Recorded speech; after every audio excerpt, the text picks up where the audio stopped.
Thanks, Adam. Okay, so I just want to welcome everyone to this afternoon's session or this morning's session, depending on where you are in the world. We'll just wait until 1 minute past or so before we start.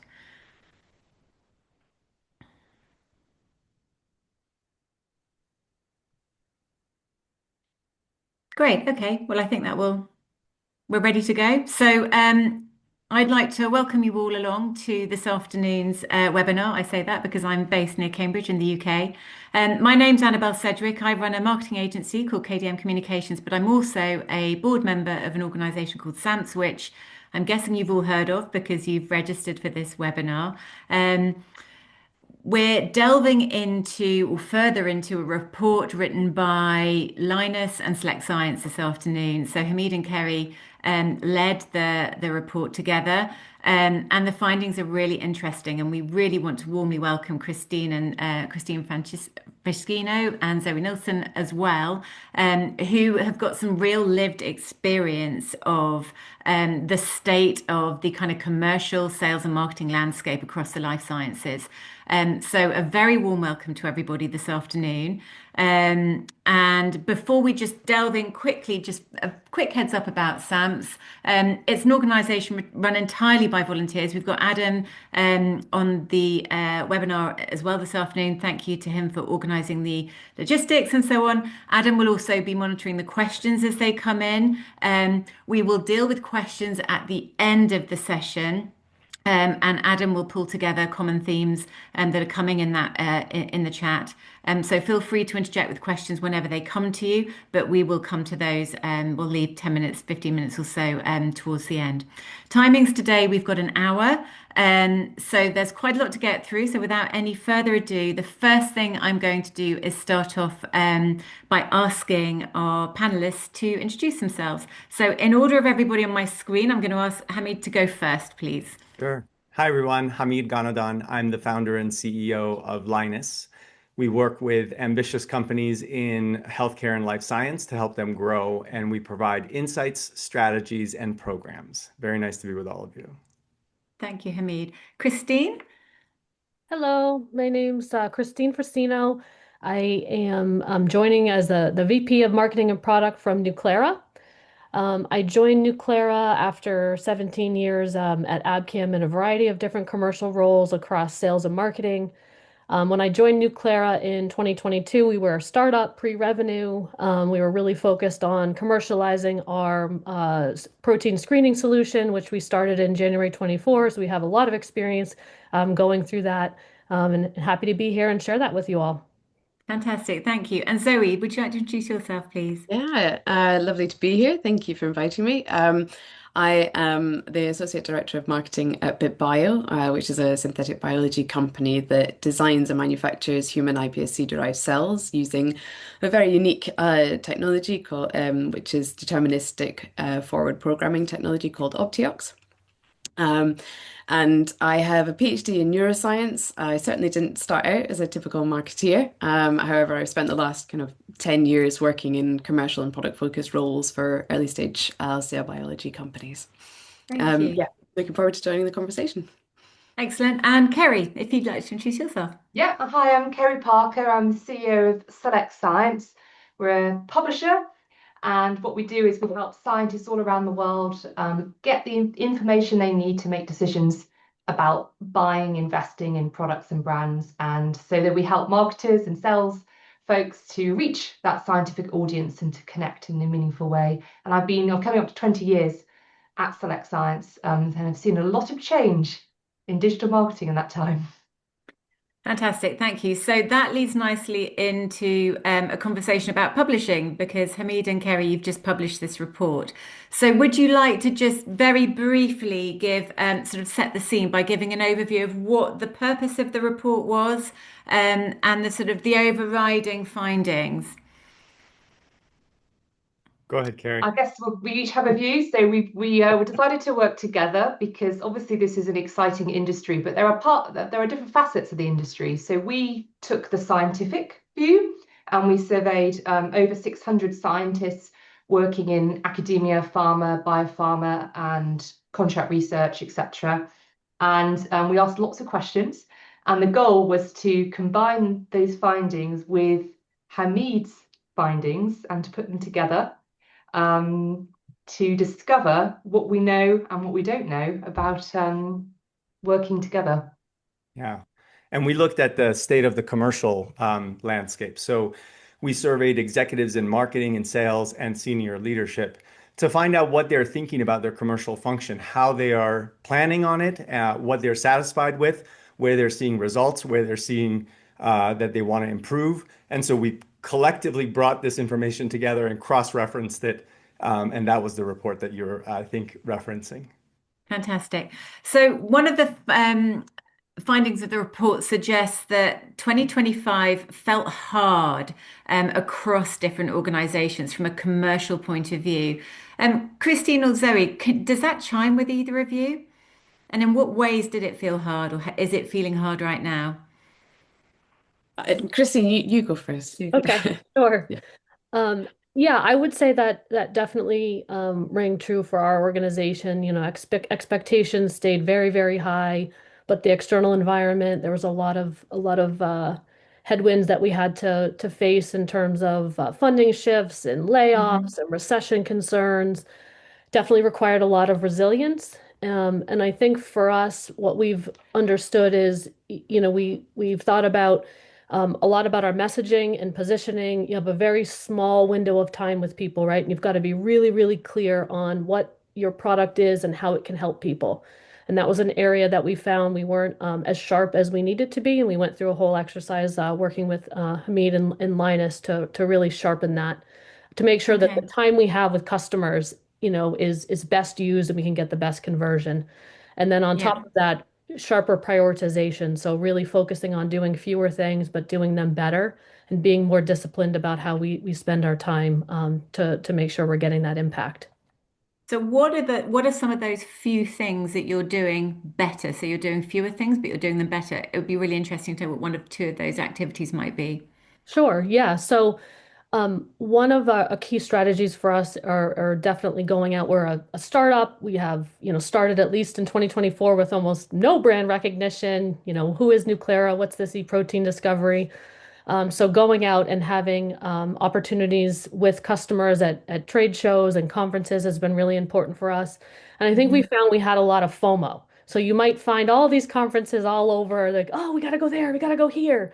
And then what you find is you're running from conference to conference and you don't have time to fully plan for the next or then follow up as well with the previous. So being really intentional about what are the key conferences that we want to go to and what are the key activities, what are our goals, and what are we going to do both before and after that conference, really from the Hmm. entire commercial team to maximize our impact there. The other thing I think for us is we do a lot of webinars. Hmm. And sometimes they can start to conflict, right? So it's sort of like, what are the key themes and the key messages we want to get out? You know, and how do we organize that schedule? And can we lump in certain themes together, you know, to get more bang for your buck? Okay, thank you. And Zoe, anything that you have found particularly challenging this year? I think, yeah, just to kind of echo Christine's sentiments there, I think, the biopharma industry has been hit really hard this year, and that's certainly where a lot of our audience sits. So for us, it really had an impact. And I think we equally did a few smaller, very focused campaigns. One of the other things that we certainly lent very heavily into was the initiation of our first user group meeting. So we held the Hmm. Human Cell Forum in the summer, and that was a fantastic event, especially for building that community ecosystem. So we drafted in our users, and we had a lot of presentations on that day where they had an opportunity to really kind of share their experiences. And I think that that kind of engagement has really helped to kind of build our community a little bit more and kind of Mm. build credibility amongst them as well. So it was a really great opportunity for us to kind of network. So I think, yes, it was hard, but I think we certainly were able to foster relationships even though it was a difficult year. Yeah. So, do you think the buying journey has changed? Certainly, the report suggests that there are changes in the buying journeys these days. Um, Hamid or Kerry, what have you discovered that has changed? And it would be really interesting to know if that's reflected in your reality, Zoe and Kristine. So firstly, what are the trends that have, that have shifted a bit? Shall I start, Hamid? And yeah. So I think, in general, if you look at the past several years, the shift to digital has been Hmm. the obvious one. I think what we've seen has changed, and particularly in the report this time round, is a real desire for scientists to want to connect with people like them. So this Hmm. peer-to-peer, and I think that's a key thing, that there's this seeking out people like me. That's been a big shift, which has been very interesting. I think the other shift, talking about events, I'm going to jump on that one, is we've definitely seen a change in how scientists are using events. So generally what we're seeing is they're doing all their research up front, actually. And when they go to those conferences, because let's not forget that many are very restricted these days about which and how often they can travel, they're going very purposefully. So they're doing their research and they're connecting and they're wanting to do product demos or speak to people and have that connection. So again, that changes perhaps the paradigm of how we should think, how we should be using these events, if that makes Hmm. sense. I don't know, Okay. Hamid, if you want to Well, add no, I a think I think flavor. that's all really well said. I think scarcity creates desire. And if you can't go to as many events, then you're going to want to go to more, you're going to want to get more of the information out of those events. So being better prepared. But I also do, I did take note that both Kristine and Zoe mentioned more in-person live communications. So with this massive proliferation of digital information, what people are really seeking and desiring more is just human to human connection. And I think that's a key aspect of how the buying journey is changing. The last thing I'll say, this is not part of the report that we mentioned, but we actually measure consumer confidence in life sciences twice a year. And when we do this, it's not necessarily to predict how revenues are going to get impacted because consumer confidence doesn't actually map to what people's behaviors are. It's how they're feeling and how you want to connect with them. And that's exactly why we're doing it. And so Mm. I just want to just go back to this idea of this massive desire to have human to human contact. So digital is great. It's easy. It's fun. It's measurable, all that stuff. It does not replace like a fantastic user group meeting. So Yeah. how Kristine and Zoe, how do you think people are actually making buying decisions these days? Um, I think, scientists are always gonna to lean towards publications, applications Hmm. data, word of mouth, right? But, when I first started at bit.bio, we had initial customer discussions and we asked them about what was really influencing their purchasing decisions. And literally the first thing they said was product functionality. Does it do what I want it to do, and can it be applied in what it needed to do? So it's Hmm. evidence, right? So we have to be all based in evidence. And then credibility follows after that. So like, are the products cited in literature or are they used by somebody else? So you then have that word of mouth and that peer-to-peer like reinforcement of it does what it says, plus somebody else is getting it to do what I want it to do. And then there was just this other little factor that's weighing in, and sometimes we can't influence this, but in the decision making, especially for our industry, it was, can I get everything I need from one supplier? I think Hmm. for ease of purchasing, so especially in cell culture, for us, having a broad cell portfolio has really helped with our growth strategy. Um, but that was about 5 years ago. And now, scientists still want to see all of those things, but we're seeing this shift, as we've all said, in the way that they're making that decision, right? They're self-educating much, much more. Kerry, you mentioned they come already to those conferences with every question all lined up to speak to someone. And like, we're finding that they make all of their decisions right up front before kind of even, they're halfway through their buyer's journey before they even speak to you. So I Hmm. think that it's a very interesting twist, and I think it's Hmm. largely due to the way that we're using AI. People are asking a lot more and treating AI like their best friend, which product is the best, and getting the results out from there. And I think there's a very, very big change coming in the way that the content is being served. Would you Yeah, say that chimes with you, Kristine? yeah, I was gonna say, so we were at PEGS EU last week, and I was really had a few interesting experiences or multiple experiences where people would come in and say, "Oh, Nuclera, yeah, I want to talk to you guys. I've heard about you, or I read about you, or you're on my list." More so than I've had at previous conferences. So that idea that they're doing this research in advance and figuring out. So again, that pre-conference, Hmm. planning and visibility that you have is really, really important. And this idea, so I have two perspectives, one coming from AdCam, obviously, market leader, very well known, coming to Nuclera. And so this idea of needing to, be credible and show evidence has been a present in our strategy from day one, because that's just what it's all about, right? We have no one else going to tell that can say anything when we started about our product or how it works, right? So we have the onus on us to proof and convince people. So it's starting with data and collaborations and early access results, and having a strategy to feed all of that was really critical for us from day one. Yeah. So, Hamid and Kerry, do you think that companies are investing in tactics that just simply aren't working? They're not mapping to that try, buy, trust, and the behaviors. Yeah. Um, Yeah, I think there's been an over rotation for name gathering in our space. And so, mhm. that's loosely called lead generation, but I beg to differ because I think that a lot of it is actually name gathering without identifying any kind of intention or intent or qualification on those names.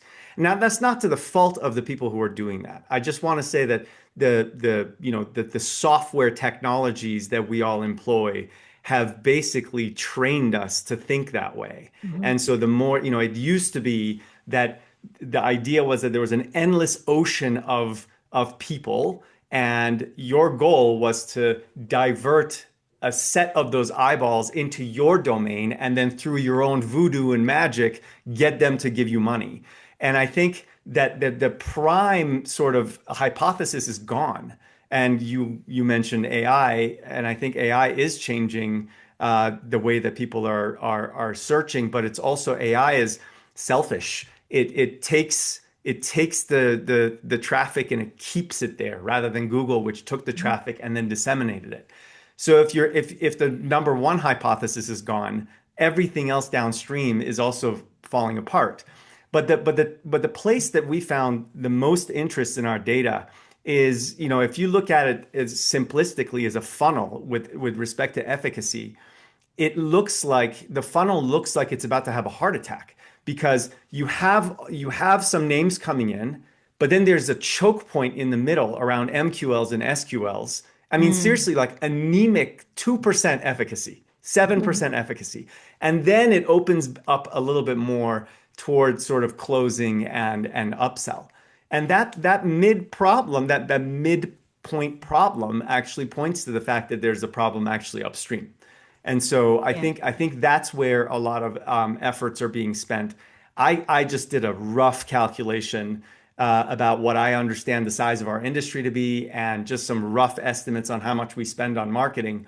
And I estimated that conservatively, our industry wastes $171 million a year based on this choke point. So that's not an insignificant amount of money. So to your point, I think that's really where there's tactics that are not, driving things forward. So, Kristine and Zoe, are either of you able to accurately measure the tactics that are working, but also those that are not working? And are you changing your investment in your marketing and in what your sales teams are doing to reflect that? Yeah, for us, we measure everything and we look at marketing attribution, but it's interesting though, because it's not about, it would be great if it was one thing led to one Mm, sale, right? So yeah. that's just not how the world works. And it's this variety of touch points coming together to nurture and move people towards that conversion to a sale. Nonetheless, we measure, each of the different touch points and interactions, and we've actually done some analysis to see, how many touch points does it really take to start catalyzing that conversion, and what's the uplift on each, touch point to move that further down the opportunity funnel. So it's really important to measure, but I think it's also important to say that you got to take it with a grain of salt, because there's a Yeah. lot of great things that we're doing that are coming together to get these results. Okay. How about you, Zoe? Yeah, I'd probably echo the same sentiment. I mean, we're certainly seeing a better return on investment on things like that are a little bit more authentic. So where we've really lent into, hey, we see you're having these problems. We have them too. Here's how you can solve it. We're doing a lot of webinars that are focused around how you can get better results from applying your iPSC drive cells and in electrophysiology, for example. And we see a great number of engagement. Now, it's not necessarily going to lead to a conversion further downstream, but we see a lot of engagement. And I think for us, it's certainly about that awareness and about just getting our brand out there and getting the trust in our brand that really what we do say is incredibly, it's credible. And I think for us, doing and having all of these educational resources, they're incredibly strong. It certainly stands as a good, point for being a thought leader in the industry, because we have everything to make you successful, whether or not you buy. And that is not necessarily a criteria for us. And that's always been kind of one of our bottom lines, is we want you to be successful, right? So we're trying to be very supportive of our users and of the industry. And can I just add one thing as well to the sorry if I can. I think I would argue this is not about tactics. This is not about saying my plan is 3 emails, a webinar, and what have you. This is about content. And I think because we can imagine, we monitor and see, we deliver hundreds of campaigns every year, and absolutely what is most successful is when there's a very clear message. We know who we're trying to reach, and we've got great quality content, which is a mix of the validation content, KOLs, customers, technical content, through different tactics. And what we see is least successful is when we just have a tactical approach and we're not thinking about the content. So I would just argue that the content is the fundamental. The tactic is is how to deliver that message at the right time, if that makes sense. Yeah. So coming from the standpoint of absolutely hating waste, whether it's food waste or marketing budget waste, it's the worst thing in the world. So is there anything that borne out in the report that suggests that life science marketers are potentially wasting budget on some elements? Obviously, people access things across those different channels. You need to cover that mix. But are there any elements where actually, do you know what? You might be better off investing more on these face-to-face meetings, customer events, roundtable discussions, webinars, as opposed to some of the other things that just simply aren't building that credibility and that trust with your scientific community. Yeah, maybe I'll start on the budget side, but then there's actually some alignment information that I think Kerry's report talked about quite nicely. So from a budget perspective, the budgets more or less followed the efficacy on the different tactics or points in the funnel or strategies.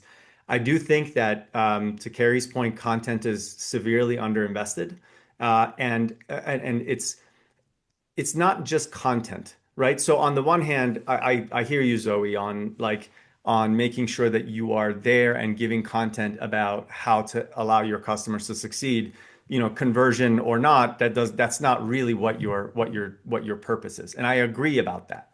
But also the other point of it is to make sure that people who are in your funnel, and I'm not just talking to Zoe here, I'm just, people who are in the funnel, that you understand what barriers are in their way to becoming your customer. The fundamental premise of behavioral economics is you want people to do something, change the incentive and remove the barrier. That's it. So you have to understand what their barriers are, and you have to understand what their incentives are. And so those may be actually two different tracks of content. And I think that idea is severely underinvested in our space. Kerry's survey found a lot of sort of misalignment issues with respect to how scientists are gathering information and what we're doing here. Yeah. So, Kerry, I'll let you. Yeah, I think the misalignment is really, where are they hanging out? Where are they spending their time? So let's just take the trade show example, because it's an easy one to talk about. In our survey, only 30% of scientists would plan to visit a trade show or conference.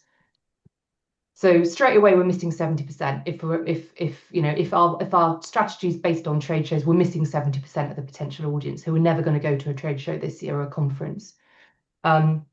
So that's kind of a stark one. And obviously the marketing executives and particularly senior level we see are quite invested in the trade show piece. So that's kind of a big one. I think the other one is around, again, I'm going to come back to the content, because out of the top four most trusted sources of information, three of them are peer-to-peer content sources. And the fourth is your own website, essentially.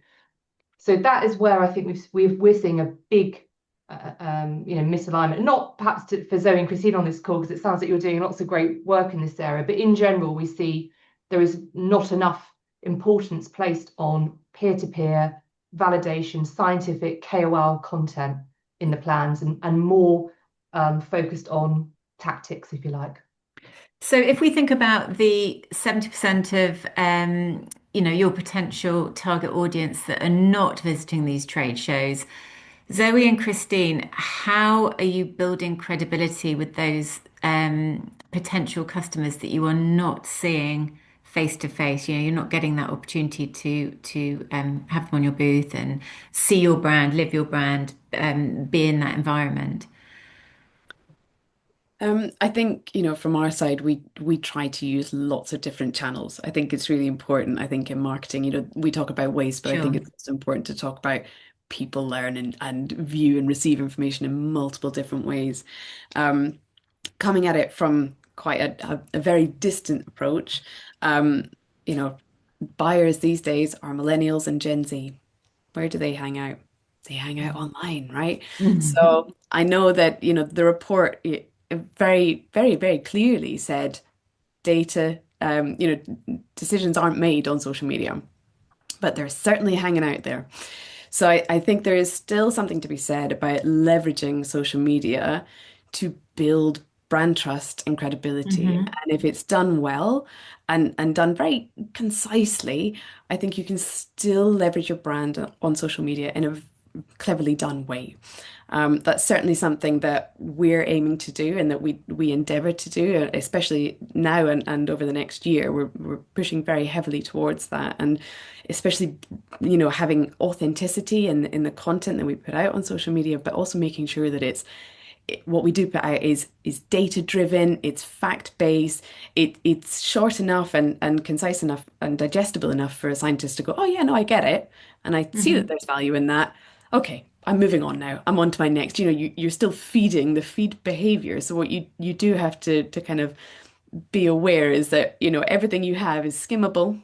I think I heard this really scary statistic the other day that was the average person scrolls through about the length of content that's like the height of the Eiffel Tower. So it's over 324 meters of content just being scrolled through in one day. So you just have to make sure that what you've got is gonna hit somebody and draw them. They're never gonna bounce off that, but they're gonna see it in that moment.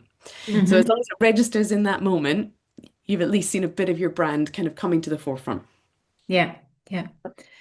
Yeah, I think the idea that it's not just about one channel or one tactic. We also believe in that as well. And what you were saying, Kerry, I mean, we're completely focused on building independent proof of the value of our platform. And then we think about, when we get a piece of proof, we think about, okay, what are all the different ways that we're going to chop this up, and okay, what's that going to look like at the conference? What's that look like on our social channel? How does this show up on our website? What's the application note we're going to generate, so that there's multiple different ways that content can be absorbed, depending on the different interactions that we have with people. And isn't it awesome if they see us at a conference and then they're on our website and they see the same message, it all kind of works together. Is there anything, Kristine and Zoe, that you're going to do differently next year, as a result of what you've learned this year about what's working in terms of building brand credibility, brand trust, um, and how you're going to slice that budget up? Yeah, I can go. I Yeah. think for us, we're certainly we are going to be leveraging social media. We're going to be doing, video content. We're certainly leveraging that from a kind of credibility, but also getting our brand voice out there. But it's going to waterfall into everything that we do. So we have this Hmm. top level campaign that's going to feed into exactly as Kristine said, website, blogs. It's literally going to underpin everything. And I think for us, that's certainly what we're going to be doing to drive things forward next year. Hmm. Okay. Kristine, are you changing anything? I would echo the comment about videos. We're doing a lot more with videos. We have that Hmm. planning now. And one of we're doing a lot of planning right now to really align across the whole entire commercial team from sales and marketing, product to think about, where are we going to win next year? What do we need to have now to do it? And what are those campaigns that we want to push out? And doing some more reflection over this year and planning for next year and getting those groups aligned so that we can kind of come out of the gates in January really strong across all of half one. Yeah. Yeah.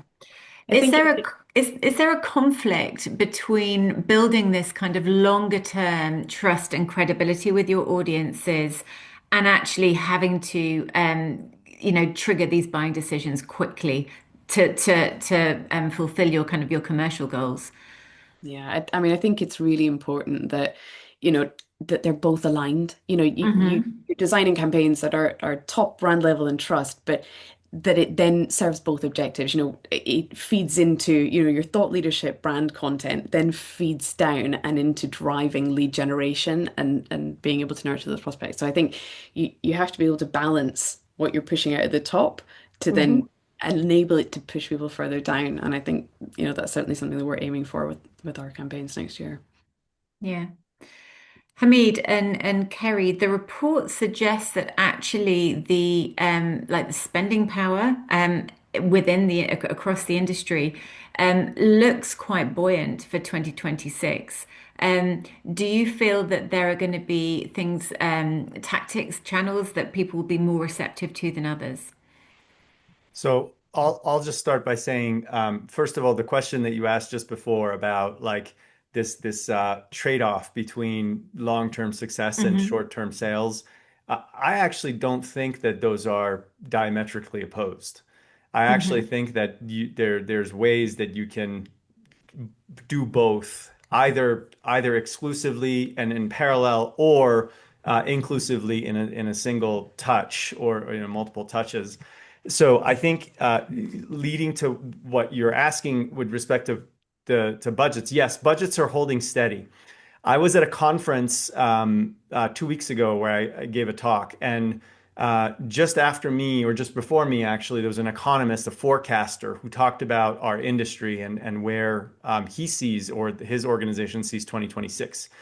And he actually advised everyone to be prepared to be more busy next year because even though in the last 2 years that they had forecasted a downgrade for our collective industry, he and his team are actually forecasting growth in our space, like significant growth. Now, remember what I said about how consumer confidence doesn't actually line up with how people spend. Look at Q3 numbers that have just come out from a lot of organizations. Companies are seeing 3, 4, 5% year over year and quarter over quarter growth in this economy. And so even though people are not feeling very optimistic, they're still spending money because science is still moving forward. And I think that's something for us to keep in mind. And so with respect to budgets, our survey did show that budgets are staying steady.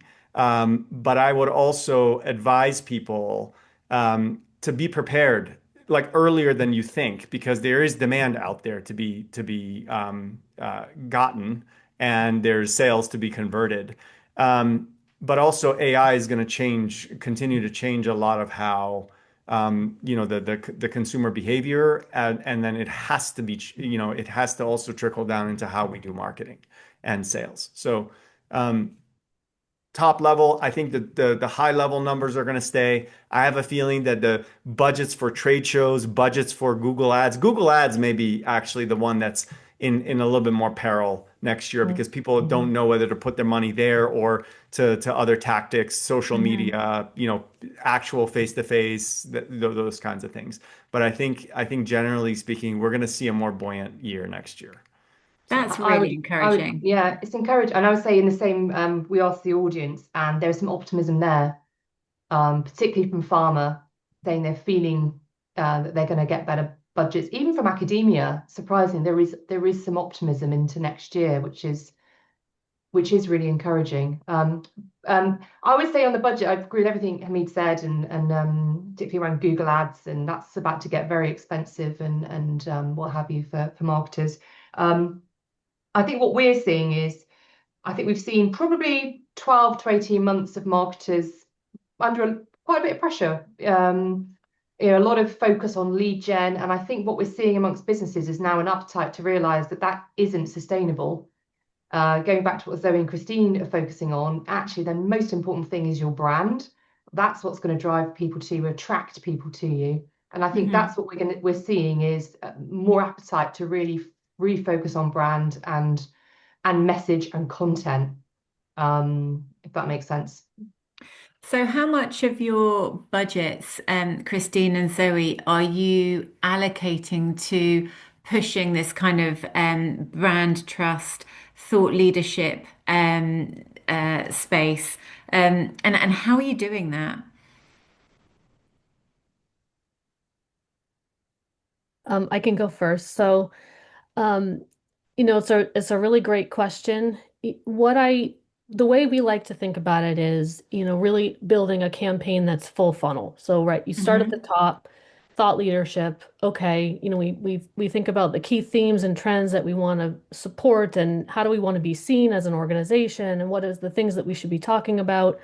But also, we've got to think about, okay, and then how do we capture intent from that, and how do we continue to engage with those audiences and move them down the funnel. So it's not just like, okay, here's our thought leadership campaigns, and then here's the lead generation campaigns. We try to think of it, from top to bottom, so that everything that we're doing is moving people, ideally closer to a sale.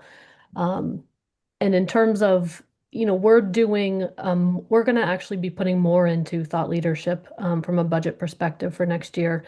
And that idea of building the brand. I mean, we're trying to do big things at Nuclera and really change the market. And people need to understand who we are and what that change is and why they should trust us. And really, it starts up there at the top with making some of these claims and making them known. So I've got a question then. So marketeers are always under pressure to be able to give a return on investment value, and that's really easy to do with lead gen. It costs me this much to run that webinar, and therefore my cost per lead is X, Y, Z. It's really hard to measure thought leadership. If you go to your manager and you say, I need a 200K budget for thought leadership for 2026. Okay, well, how are we going to measure that? How do I know I'm getting any return on my investment? So how do you convince your teams, your colleagues, to get on board with this idea of thought leadership, promoting brand credibility, rather than the arguably easier marketing tactic of lead gen, where you can demonstrate a really easy ROI because it's all measurable?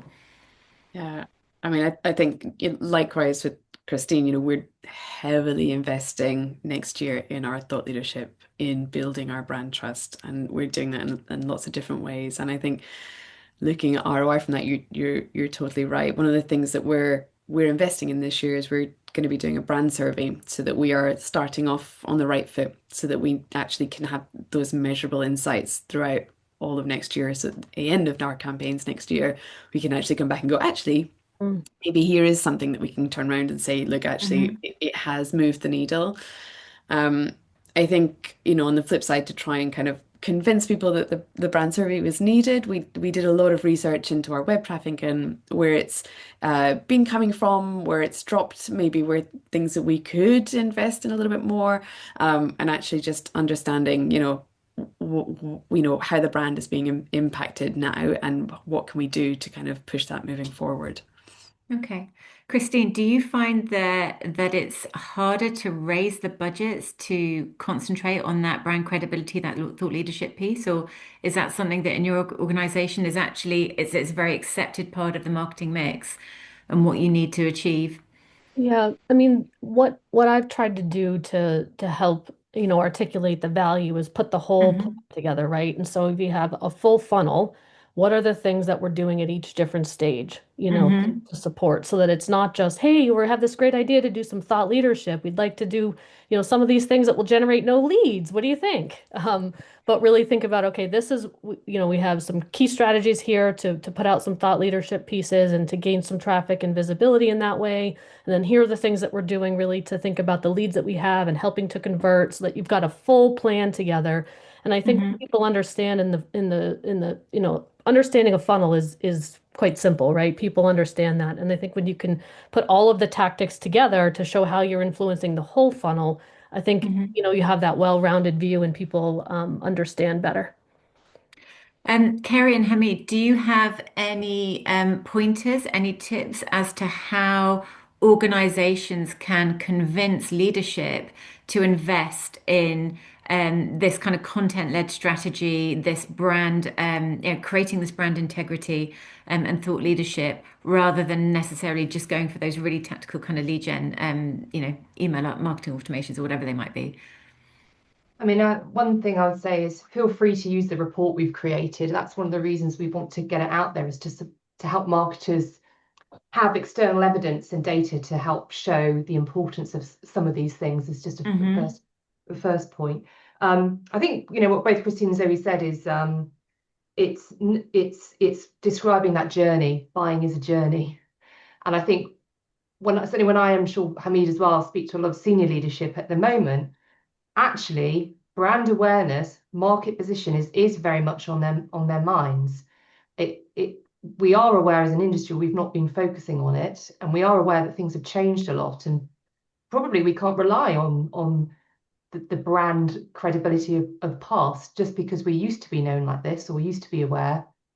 In the current market, that has changed quite a lot. So I think, as Kristine and Zoe said, it's showing the journey, explaining the journey, but also having the evidence, like Zoe says, around what is our position amongst our competitors and how are Hmm. we actually going to move the dial so people come to us. It's probably not going to be focused just on lead gen. We've probably got to Yeah. find a way to reach more people and engage more people in an emotional way. But I don't. Hamid, Hamid, I'm sure, has a view. yeah, Hamid, do you think that the commercial pressure trumps that kind of thought leadership piece, and the leads just need to be brought into the business, and that's where the money needs to be spent? The research that we did, as well as just my own experience, says that the answer to that question is depending on who within the company you're talking with. Hmm. Marketers are more focused on demand generation or lead generation because that's what they're being graded on, Mhm. and their performance is based on that number. But in the survey, actually, brand was seen as more powerful among C-suite than demand generation. So what they want to see is a really strong brand, and thought leadership actually is fascinating. I think we need to think of thought leadership as the main filter from that name collection. What you want to gather is a group of people who fundamentally and ideologically align with how your company is thinking about the science. That's what thought leadership is. It's your opinion about how whatever aspect of science should be done in a certain way for a particular greater good outcome. And that's going to create three groups of people. One group who Hmm. agree with you, one group who could not care less, and then the third group who adamantly oppose your view. Okay, so group number one is your number one target audience. That's who you need to go grab today. Group number two is your responsibility to convert into having an opinion. Group number three, they should not exist in your eyes. right? Do not waste any effort on them. It becomes if you do actually invest in thought leadership, the rest of your work becomes a lot easier because you know by definition that you've already collected people who agree with you, who are aligned with your values. And so it just becomes much easier and time gets spent just a lot faster. So two other things just very quickly. My recommendation is with that, and I agree with both Zoe and Kristine. I think benchmarking your brand and the brand's power is really an important Mm. metric and tool. I've actually presented to boards now when we do brand benchmarking survey, and we actually drill it down to what percent power the brand has in each stage of the funnel compared to the competitors. And so that not only is it like, oh, we need to invest in our brand, but where do we need to invest in our brand? Getting much more surgical as where in the funnel it's important to know the brand power or weaknesses.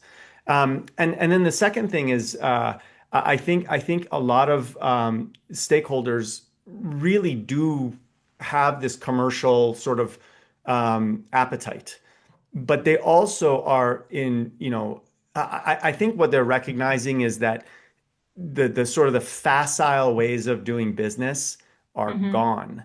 And so we have to get much more strategic and much more long term in our thinking. That's a sentiment that I hear from a lot of senior stakeholders in the business, and one that I actually support. I think it's a welcome Yeah. change.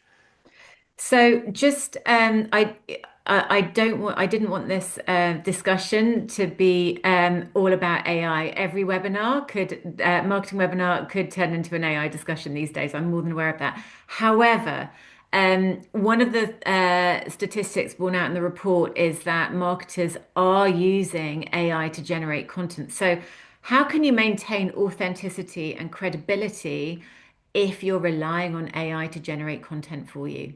Because I see that as a big problem.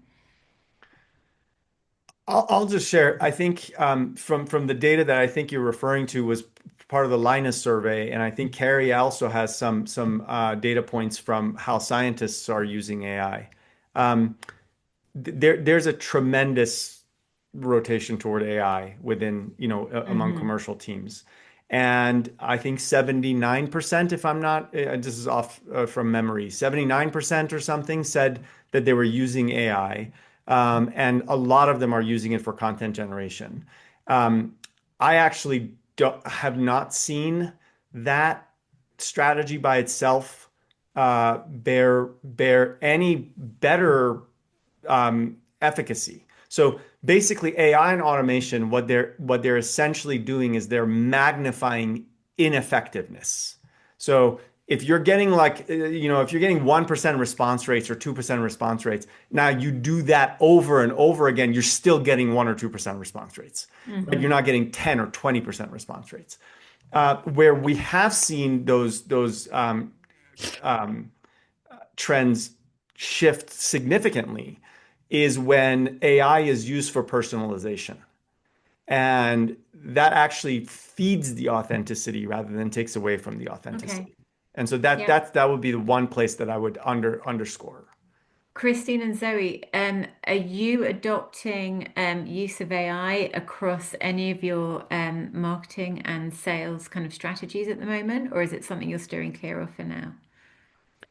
It's not something we're steering clear of. I think when it comes to content generation from our side, content really has to stem from original ideas, especially within Hmm. science and like original hypotheses. You can't, AI can't do that, right? Like it, Yeah. and it has to be grounded in data and, and, Uh-huh. and evidence. And I think, AI is great. You can use it for a bit of proofreading and for tightening language. But I mean, we've done our own studies at bit.bio, and we can see, citations just aren't accurate. Some of the citation links that they'll give you take you to 404, like they're dead pages, they're not there. Yeah. Yeah. It's not accurate, and it Mhm. really cannot, replace scientific content. And so we have to be really careful in what we produce. And I think that's something that we've always prided ourselves on, especially at bit.bio.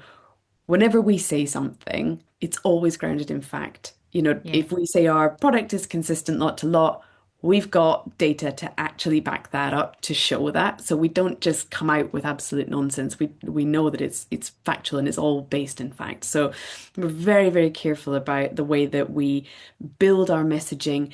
Everything is carefully crafted, and AI can be there to give it a little bit of a boost if it's needed. But I think from our side, we do carefully craft that message so that it hits the right positioning in our marketplace. So I think it's really important that we don't lose that human tone and certainly the sentiment behind it, because AI just can't quite grasp that. So I think there's still that human element that's very much needed, especially when it comes to copy. And Kristine, would you say the same goes in Nuclera, the same sort of sentiment around use of AI? Yeah, definitely. We are, I mean, I see it being used across the whole company in a variety of different ways, but really it's about, finessing, formatting, reorganizing text, maybe a pop subject line, ideas, or just to inspire creativity or get our wheels thinking, for those types of things. But it really comes back to, what are we trying to do? Who are we trying to target? What's their problem? And that's really us sitting in a room figuring out like what the answers are to that and how do we best resonate and communicate that message to people. I Great. don't imagine ever, well, I guess never say never, but AI isn't there and that's not how we're using it today. But it does help us save time, for Yeah, sure. all Yeah. the tasks. Absolutely. I just am mindful of time. I want to leave some time for some questions, but I would just be really interested in a quick sentence from each of you about what you're most excited about, um, from the point of view of your sales and your marketing activity next year. What do you think it's going to bring? What do you think is going to be a highlight for you? Um, I can go first. I think for Yeah. me, it's actually, I think it kind of stemming from this whole conversation, I think it's almost that counter movement, focusing on Hmm. more of the human interaction rather than Yeah. on AI. I think really leveraging human engagement, and enabling, people to have those moments of connection, whether Yeah. it be online or whether that be in person, I think is going to be super important for 2026. Brilliant. And Christine? Yeah, our mindset going in is that we want to, focus our role on helping scientists make confident decisions and what do we need to do to, enable them to do that. Yeah. And really excited about bringing that all to fruition. Brilliant. Thank you. Adam, let's move to you. Have there been some questions coming in? I'm hoping so. There have been many, very engaged audience, unsurprisingly, given the quality of the discussion. So we Okay. received a number of questions about whether we have an idea on the number of touch points it takes to make a sale in 2025 and 2026. I can give a quick answer on that. Really depends on the product category and your brand. So we at Select Science see, you can imagine we see all the intent data. So we see what kind of scientists are researching what kind of products and brands. And we did an analysis in the summer around the mass spec market, and the mass spec market takes 6 touch points for someone to raise their hand to say, I want to connect to the company. And so if that's 6 touch points, well, how many touch points do you actually have to create in the first place in order to get 6? 12? 15. So I would say, I think the beauty today is you can measure it, but I think it very much depends on the product category. I can also follow up on that, especially in the mass spec category. On the sales side, it takes between 7 and 9 touch points or tries from the sales rep to get a response. So most sales reps like give up after three emails, and those 7 to 9 have to be using multiple channels. So WhatsApp, Mhm. phone call, emails, whatever. And so we think, oh my gosh, after 3, I'm just now bombarding this person. They're not even taking notice. Yep, I would agree with that. That resonates with what we're seeing as well. Again, it's all about that partnership and aligning with sales and marketing together of who are we going after and what are the tactics that we're using. Because if we're coming at it from multiple approaches, then that number moves up very quickly. But I think it's a lot more than we want it to be. Yeah. Yeah. Zoe, could you go a little bit deeper into the user group meeting? Was it in person, online, and how did it all come together? Yeah, so we've been wanting to do it for a while, and it's been something that we've been thinking about for a long time. And all of a sudden, we thought this year, let's just go for it. It felt right with kind of the way that the industry was moving to really just get everybody in a room together so that we could, share our experiences. And so it was in person. We hosted it in Cambridge, and it is certainly the first of what will be many. It was very exciting. We had a great panel discussion from industry leaders. We brought together industry, academia, contract research organizations, all really to talk about the use of human iPSC-derived cells in each of those aspects, and actually building on the momentum and the regulatory momentum that's happening now within the industry. And we got to hear from how many users was it now? I think there was about 15 different speakers using our products, and how they're applying them in lots of different applications. So it was incredibly exciting for us to kind of have that, and yeah, and just have those peer-to-peer discussions with everybody. So yeah, it How was did great. you create a digital experience out of that, Zoe, if people couldn't make the So in-person event? yeah, that's great. So we recorded everything. So we had a film crew on the day, and they recorded the panel discussion. We had two breakout sessions, which were each recorded, and we've cut them all together and have them hosted on our website. So yeah, so they're really fantastic pieces, and they're quite short as well. So they're about 15-minute talks, which is really digestible as well. And the speakers did an excellent job of really just getting their point across in 15 minutes. So yeah, it was fantastic. I think we've probably got time for another couple of questions, Adam. Sure. Um, with the launch of amazing, realistic, and fake video tools like Sora, do we see an issue with authenticity and trust in 2026? Hamid. I just want to say, I think trust should be at the forefront of everybody's mind at all times, at every interaction, full stop. Yeah. Yeah. And Is it? the most trusted message is it's not you guys on your website, it's not us as publishers, it's actually having that customer talking. Hmm. And that's what we should all be seeking to create. And that's not even 100% foolproof. Yeah. I'm serious. Only like when we ask what sources people trust, 79% say they trust peer-reviewed publications. What about the other 21%? Right? I mean, think about that. That's a significant number of people who don't trust peer-reviewed publications. 60 some odd percent said colleagues in my industry. What about the other 39%? 55% said people, colleagues in my own institution. Like people trust outside colleagues more than inside colleagues. Trust is going up in the air. You cannot take it for granted. And Yeah. it should be And part of 22% every trust single touch point. ChatGPT. Right, Great. Hamid? Yeah. So there you go. 22% trust ChatGPT. I think, yeah, and that number's growing. We think that's Yeah. underreported. I mean, Yeah. to the point of Yeah. how inaccurate it is, but how trusted it is, I think we cannot take it for granted. Yeah. Okay. So wrapping up on the questions here, established long-serving companies have great brand awareness. How do new players with outstanding culture, missions, and data compete? Much more easily today than in the past. Because in the past, those companies spent millions of dollars building their brands through advertising, trade shows. And I'm going to say that today it's a lot easier because of digital channels.